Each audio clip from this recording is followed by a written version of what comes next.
Hi అండి, అందరికీ నమస్తే. Welcome to Nani logs. ఈరోజు వీడియో వచ్చేసి టమాటా పచ్చడి. టమాటా పచ్చడి అనేది చాలా సింపుల్గా చేసుకోవచ్చు. టమాటాలు ఉడకబెట్టిన అవసరం లేదు, ఎండబెట్టిన అవసరం లేదు.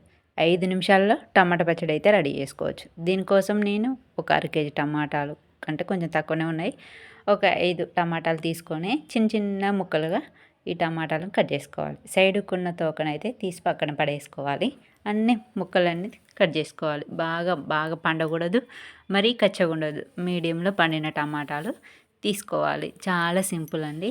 ఎవరైనా సరే అప్పటికప్పటికి ఈ చట్నీ అయితే ఇడ్లీలోకి అయినా, దోశలోకి అయినా, అన్నంలోకైనా చాలా బాగుంటుంది.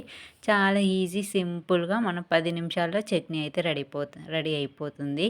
ఇప్పుడు ఈ టమాటాలన్నీ మనం చిన్న చిన్న పీసులుగా ఇలా కట్ చేసి పెట్టుకోవాలి. ఇలా పెట్టుకున్న తర్వాత మనం ఇప్పుడు ఒక మిక్సీ జాడి తీసుకోవాలి.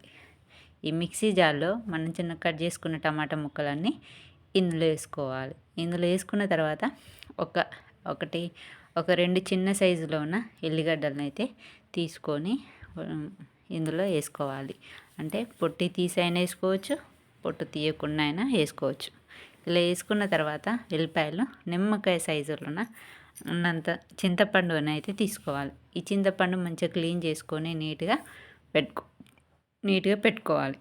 ఇప్పుడు నిమ్మకాయ సైజ్ అంతా ఉన్న చింతపండు అయితే తీసుకొని ఇందులో వేసుకోవాలి.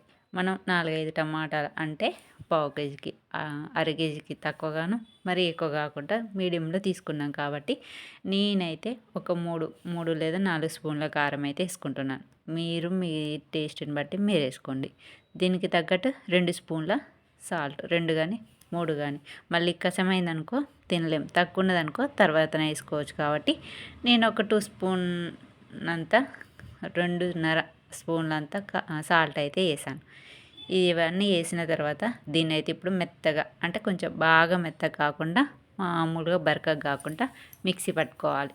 ఇలా మిక్సీ పట్టుకొని ఈ చట్నీని అయితే చూసారు కదా, వీడియోలో చూపించిన విధంగా మిక్సీ పట్టుకొని పక్కన పెట్టుకోవాలి.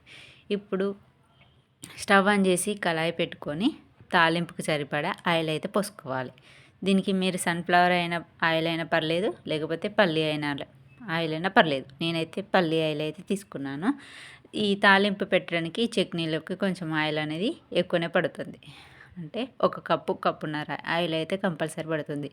ఈ ఆయిల్ హీట్ ఎక్కిన తర్వాత కొంచెం ఆవాలు, కొన్ని మెంతులు, కొంచెం జీలకర్ర, మినపప్పు, శనగపప్పు, ఇంకా పప్పు దినుసులు అన్నీ అన్నమాట.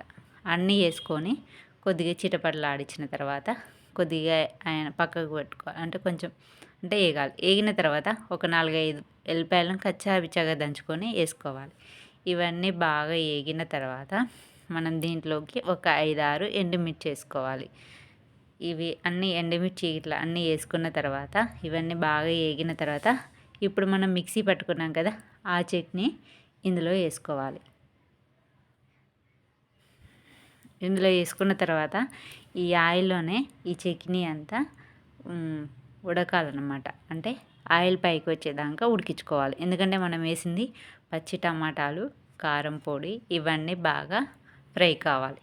చూసారు కదా, చట్నీ మొత్తం ఆయిల్లో ఫ్రై కావాలి. అంటే పచ్చివాసన అంతా పోయేదాకా సిమ్లో పెట్టుకొని దీన్ని అయితే ఉడికించుకోవాలి. బాగా ఉడికిన తర్వాత ఇది చాలా టైం పట్టదు, ఒక 10-15 నిమిషాల్లో అయితే ఉడికిపోతుంది. అంత టైం కూడా పట్టదు. ఇది మొత్తం బాగా ఉడికిన తర్వాత దీనిపైన కరివేపాకు వేసుకోండి. ఇలా కరివేపాకు వేసుకున్నామనుకో మంచి టేస్ట్ అనేది చాలా బాగుంటుంది. ఇవన్నీ వేసుకున్నాక ఒక 2 నిమిషాలు అయితే ఉడికించుకోండి. సిమ్లో పెట్టుకొని ఉడికించుకోండి, ఎందుకంటే చట్నీ కింద మాడిపోతుంది. చూసారు కదా ఎలా కుత అంటుంది. ఇప్పుడు కొద్దిగా జీలకర్ర పొడి, ధనియాల పొడి అంటే మెంతి పొడి, ఆవ పొడి ఇవన్నీ వేసుకొని కలుపుకోవాలి. చూసారు కదా, అన్నీ వేసుకున్న తర్వాత బాగా కలుపుకోవాలి. ఇలా కలుపుకున్న తర్వాత ఇంకా ఒక 5-10 నిమిషాల్లో అయితే మన చట్నీ అనేది రెడీ అవుతుంది. ఇలా కలిపిన తర్వాత దీంట్లో సాల్ట్, కారం అనేవి సరిపోయిందో లేదో టేస్ట్ చూసుకోండి. అంటే చూసుకోండి, మళ్ళీ కారం గిట్ల ఏదన్నా సరిపోలేదనుకో యాడ్ చేసుకోవచ్చు. నాకైతే కొంచెం సప్పగానే ఉంది కాబట్టి నేను కొంచెం లైట్గానైతే సాల్ట్ అయితే యాడ్ చేశాను. ఇది ఇలా యాడ్ చేసిన తర్వాత ఇంకొక 2 నిమిషాలు అయితే ఉడికించుకోండి.